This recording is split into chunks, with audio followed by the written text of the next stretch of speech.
Yeah. I feel great. I feel fantastic. You know, I feel like for me it's a great opportunity. You know, I feel like there's no way I can lose in a sense. Even if I lose the actual fight, it's not the end of the world. I'm fighting José Aldo. Yeah, I feel pretty confident. Look, in the end, he's a human being. He's gonna get tired like a human being. He bleeds like a human being. Yeah, a punch because the gloves. So it kind of like frees up my mindset where, oh, I just have to go out there and do my best, which is the spot you always kind of want to be in. That's what I found is right. Who does things? My coach. Do you know Mark Holes? Yeah, of course. I started working with a mindset coach. Like I had won 4 fights straight in the UFC without him. And then I had him for the Pedro Munoz fight. And I loved it, man. I thought it was really good. Like I had never felt so comfortable before the fight. Been at it for a long time, and I feel like that's really what I was missing. So now we really got the chance to put it all together. Round 3 was kind of like did I drop him?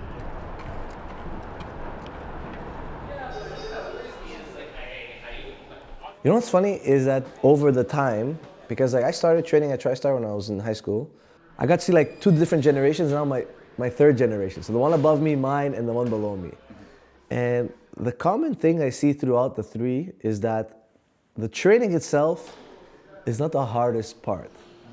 Iron sharpens iron. You have to be a really good teammate. One of the reasons why I feel like Tristar lasted over the years is because we have the really good like team atmosphere where we have each other's backs. GSP and Frost really made sure of that.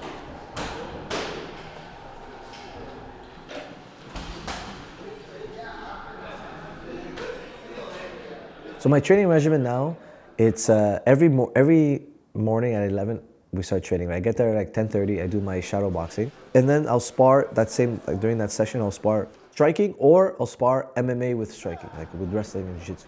And then every evening 6:45 jiu-jitsu. When it comes to conditioning, for us, this idea is skills first. Okay? We're not trying to be the best athlete. We're trying to be the best fighters in the world. So you do your skill work, you train the hard part, and then you do your conditioning after. And then when I have a fight camp, then I'll integrate my conditioning with my training at the same time. You know, there are guys who have that personality that they're just down to throw down. They're just down to fight. Me, I like the thinking man's part of it. I like the outskilling him, the whole Bruce Lee philosophical idea of fighting and dismantling a guy, the art of war. I like that, you know.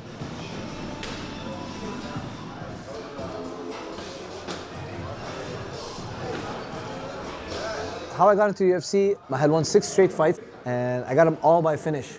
You know, that's what the UFC and Sean Shelby and those guys, that's what they want the most. Having Frost as my brother helps me get noticed.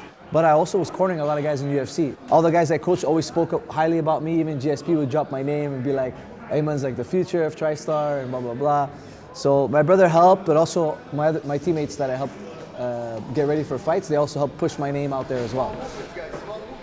Yeah, if I didn't have Frost, I don't know if I'd make it as far as I did. Frost is the type of coach who's always learning. He never coasts on what he knows. Because he's always growing, the team is always growing. So it's nice to have a coach that's like that. And he's also super dedicated to my career. I don't think I'd ever have a coach be as dedicated to me as my own brother. And he's a huge reason of why I've reached the heights I have. But, I'm happy that now with my success, I get to contribute to his success.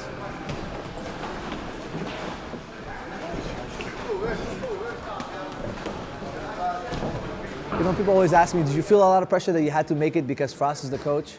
I felt a lot of that pressure early on in my career. But now I've come to the realization it doesn't even matter. As much as the coach gives you, you have to give back. You have to be there for the classes and be consistent in training all the time. But if you don't give your 100% and your coach gives 100%, you ain't making it. Well, I would say it's like a 50-50 partnership.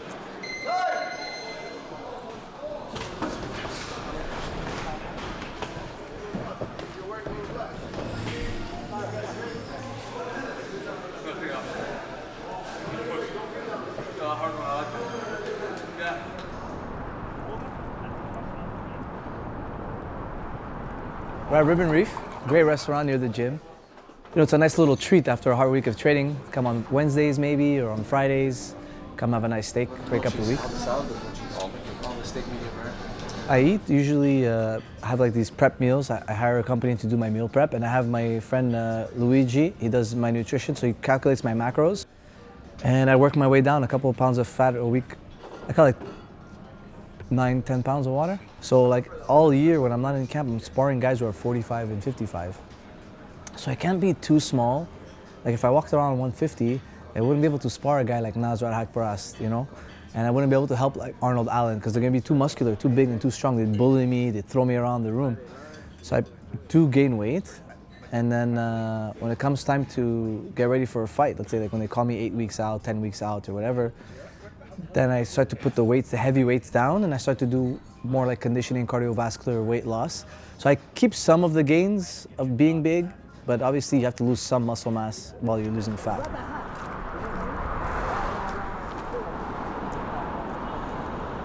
My daughters, they know what I do for sure, and we always watch the fight when I get back. And so far I've been winning, so it's been easy. My daughter Aliyah goes, she's like, oh, so daddy, a lot of people want to see you win, right?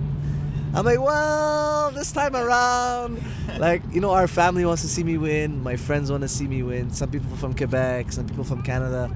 But the guy I'm fighting this time, people around the world love him.